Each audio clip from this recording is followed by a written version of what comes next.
I saw the press conference by Mr. Peter Obi yesterday. I thought it was needless.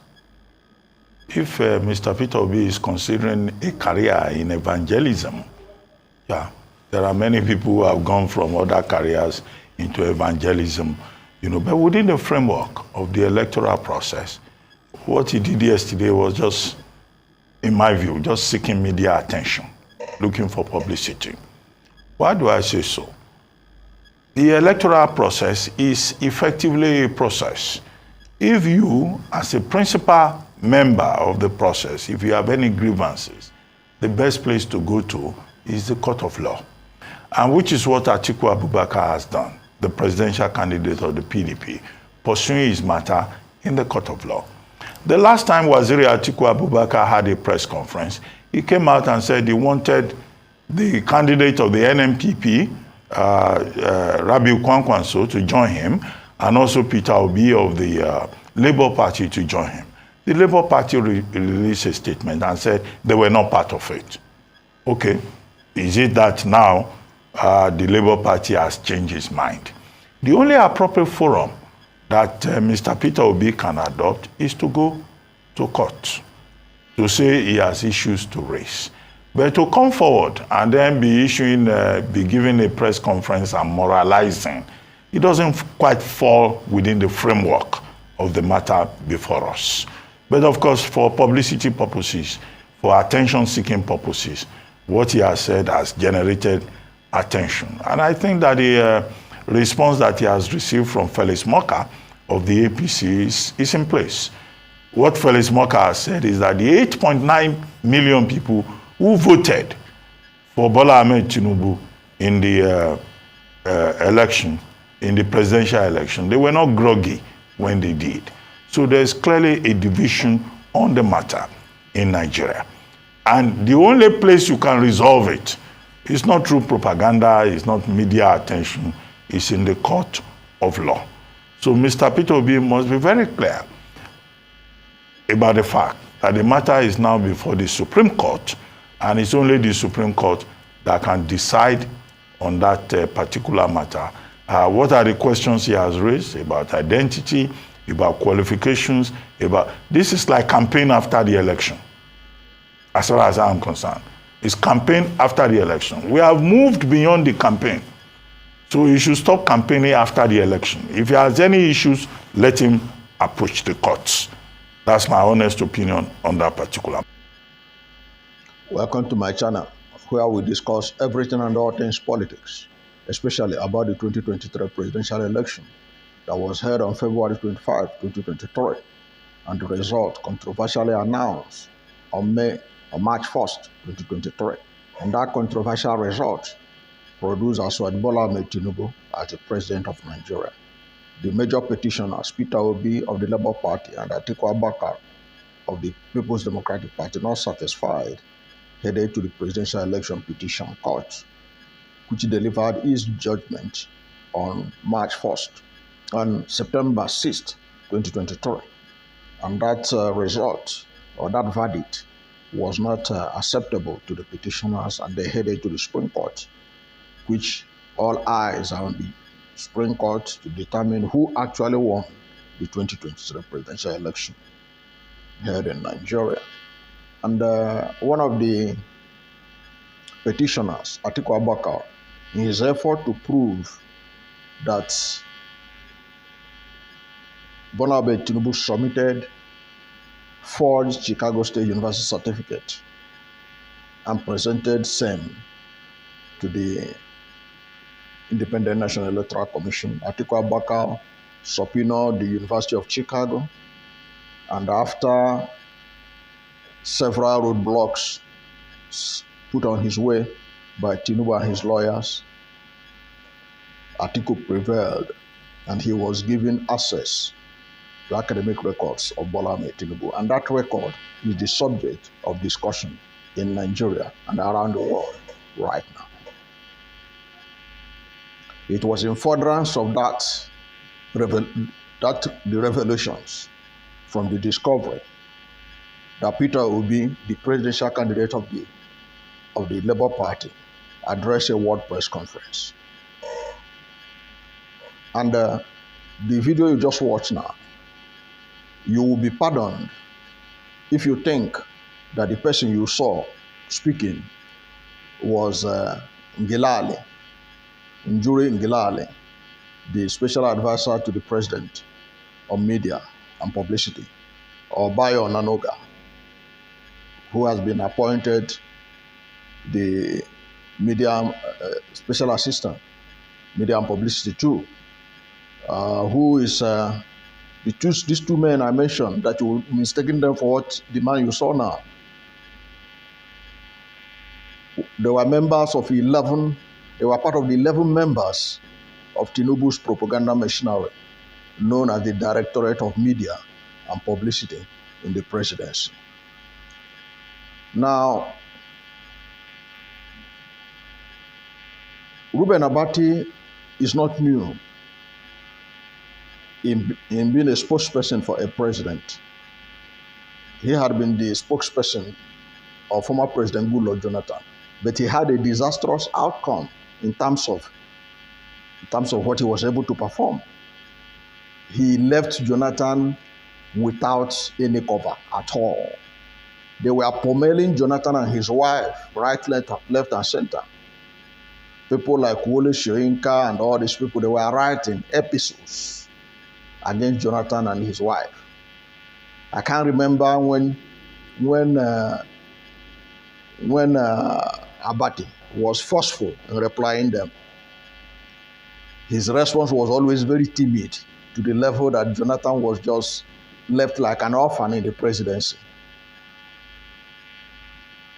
Now he has found his voice.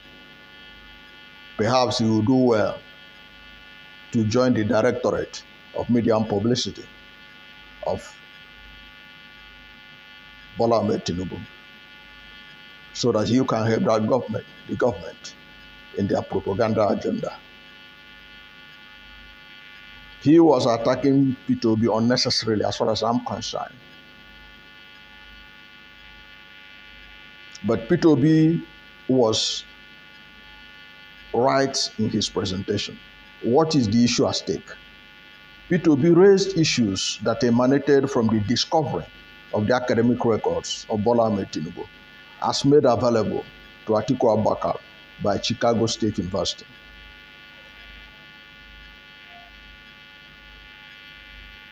That is a fact. He raised this issue as a result of the new discovery. Reuben Abati and Felix Morka that he was talking about, that were talking about the so-called 8.9 million Nigerian voters that voted for Tinubu. But in actual fact, what INEC used in declaring Tinubu winner was 8.7 million and not 8.9. That is a fact. You can go and fact check it. And of course, the votes included in the 8.7 million votes include the 2.5 million votes that was allocated to Tinubu from 18,088 blood result sheets that nobody can read what was written in them. But that was where they generated 2.5 million votes, which Peter Obi had at the Presidential Election Petition Tribunal requested that it be removed from Tinubu's vote, because you cannot see the figures there. So how did they generate 2.5 million votes from these 18,088 blood result sheets? Of course, we all are aware that the Presidential Election Petition Court dismissed that by, first of all, dismissing the witnesses, which made it easier for them to dismiss that aspect. Of course, Peter Obi has represented the matter again at the Supreme Court. So when they are talking about 8.9 million votes,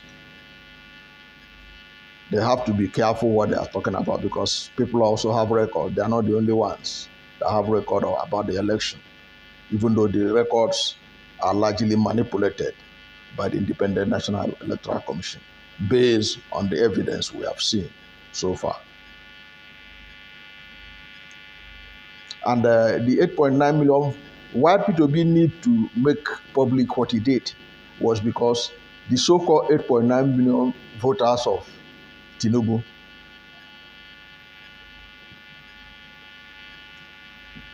are not aware. They were not aware of many of the things that was found in that discovery that Atiku Abubakar made. They were not aware that Tinubu graduated from Government College Lagos in 1970, even when the school did not come into existence until 1974. So it is good that Tinubu speaks to reassure those voters how managed that he graduated in a school that never existed, as at the time he claimed he graduated from it.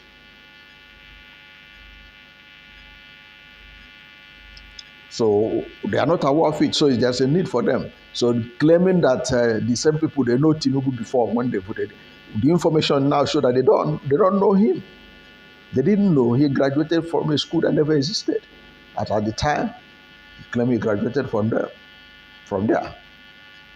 They did not know that Chicago State University, he presented their results to the Independent National Electoral Commission, purporting that it came from them, that the university will come out and in a sworn affidavit, in a deposition, to say that they don't know where Tinubu got the results, the certificate that is submitted to INEC. So that is what more reason why Obi is making the call he was making. Because the so-called voters who voted for him, they were not aware of this. They thought they were voting for a graduate of Chicago State University. They never know that the person they voted for, the certificate he submitted, could be questionable. At least, let us assume so. That these people that voted for him, they are not aware of these same issues when he was governor of Lagos State.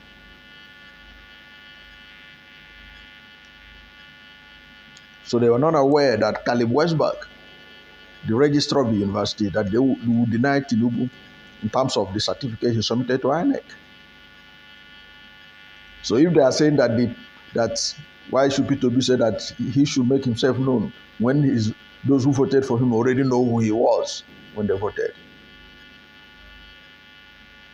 These same voters, were they aware that the Southwest College result, which was part of the result that Tinubu used in getting admission to Chicago State University, was allegedly owned by a female who also have social security number? Now, can you have a social security number of United States if you are not an American citizen? That is why Peter Obi is asking. He should talk about his nationality. What is his nationality? Because if you are not an American citizen, how do you have a social security number? And you have your social security number as part of your identification process in the results that were released by the Chicago State University, at least the one they made available to Atiku Abubakar. So how manage a non-American has a social security number, since he claimed that Nigeria is his only nationality?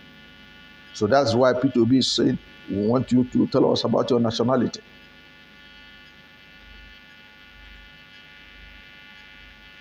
Of course, these same 8.9 million voters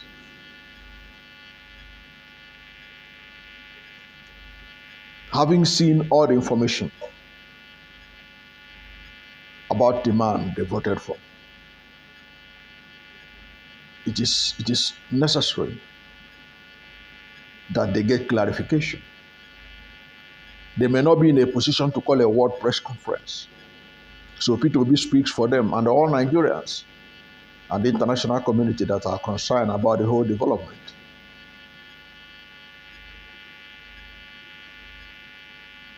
So as far as any reasonable person is concerned, it is in order for Peter Obi to say that Tinubu should let the world know his name, his nationality, his place of birth, his certificate, his primary and secondary school that he attended, with dates, as well as actual universities attended and certificates obtained. And that he should indicate clearly where and when he did his National Youth Service. And if he had had a change of name, when did he start bearing Adekunle?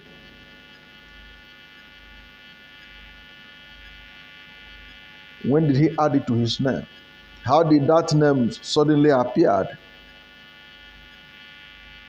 in Google search for his name now? So people want to know the circumstances. There are these changes. When did he do this change of name? What were the circumstances for it? So this is a very, in a decent democracy, people have resigned for far less issues than this. People have resigned in United States, in United Kingdom, for far less matter like this. Abati was saying that Peter Obi should go to court and raise these questions instead of going on a world press conference. But this same Abati was telling us that Supreme Court will no longer accept the evidence that Atiku Abubakar had gone to US to bring. He was among those who are telling us that Atiku Abubakar just wasted his time in search of discovery of Tinubu's record. He has tried, I've watched him severally try to present that scenario that's just no way the Supreme Court will accept it. They don't accept new evidence. So how does he expect Peter Obi to go to court again to go and present the same new evidence he claimed that cannot be acceptable again? Talk of speaking through both sides of the mouth. He said that Peter Obi should not be moralizing and suggested that if he was in search of moral rectitude for Nigeria, he should forget it and become an evangelist. Because as far as he is concerned, there is no morality in politics. He believes that there is no morality in politics. He supports the politics of grab it, snatch it, run with it, because power is not served a la carte. It is the same mindset that made Nigeria one of the most corrupt countries in the world. And that is the kind of mindset that Peter Obi wants to change. Peter Obi wanted a Nigeria that is run by leadership based on integrity, and not a government that is based on grab it, snatch it, run with it. Government without accountability, government without morality, a government in which something as serious as alleged forgery is being dismissed with a wave of hand as if it doesn't mean anything. Something that even those who are defending it cannot tolerate it in their organization. I know that if Ruben Abati owns a company and he wants to do a background check of his staff, and the person you want to do the background check writes to the university, say, don't give my records to my employers, will Reuben Abati allow such a person to be employed? But he can defend such a thing on the ground that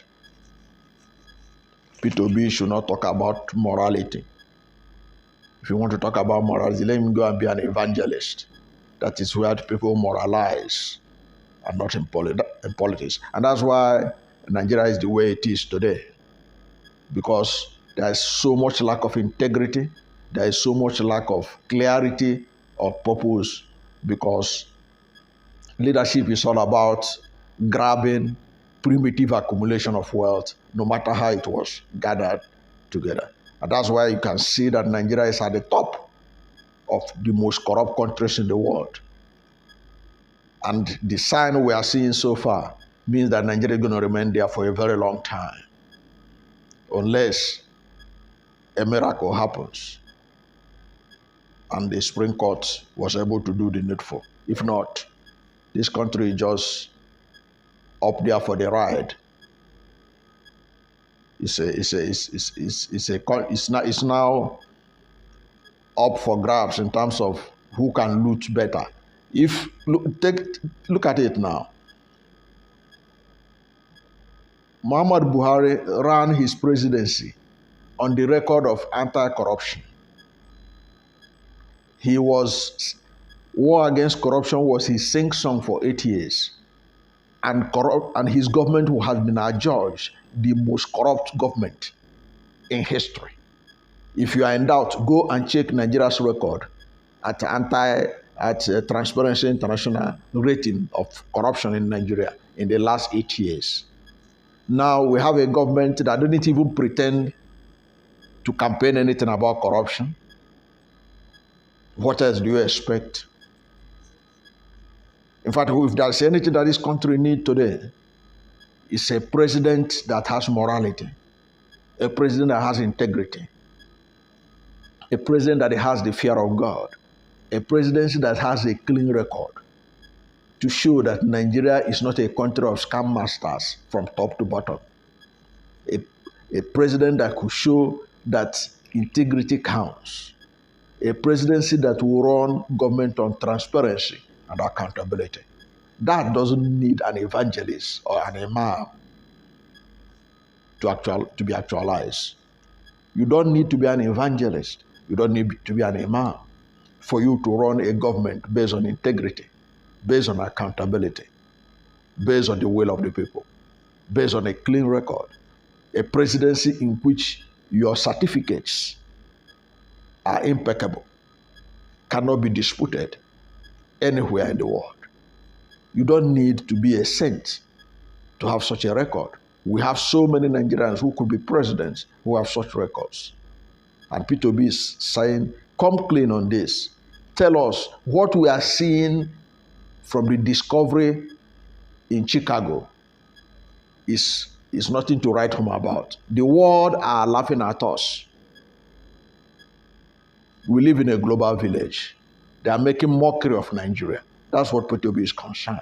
It is about our nation. It is about our country. This is not about moralizing. It is about doing the right thing. Even the legalistic aspect of it, we all know what the law says about forgery in section 137(1)J of the 1999 Constitution. That is the law. That one is still there. But there is something called morality. There is something called morality. Morality is part of the society. Any society that has lost its moral value have really lost it. So Peter Obi was right in raising the questions he raised. And he don't have to go to court to do that. All over the world, opposition leaders raise such matters when there are evidence to warrant it. And what Peter Obi did was the right thing. It may appear needless for Ruben Abati, who obviously was speaking like the mouthpiece of the Tinubu administration and the APC. It may not make any meaning to him today. But had it been that it is a government that he is not in support of, it would have made meaning for him. He would not have been talking the way he's talking. But the truth remains that Peter Obi was right in raising the issue. And he can choose any avenue, any process to raise the matter before Nigerians and before the world. Thank you for watching this video. And if you are new to my channel, you have not yet subscribed to my channel, please subscribe to my channel. Hit the subscription button, hit the notification bell. When you subscribe to my channel and hit the notification bell, anytime I have a new video, you'll be among the first to know. God bless you. And please don't forget to like this video, because when you like it, Google will rank it high and recommend it for more people. Thank you, and God bless you and yours.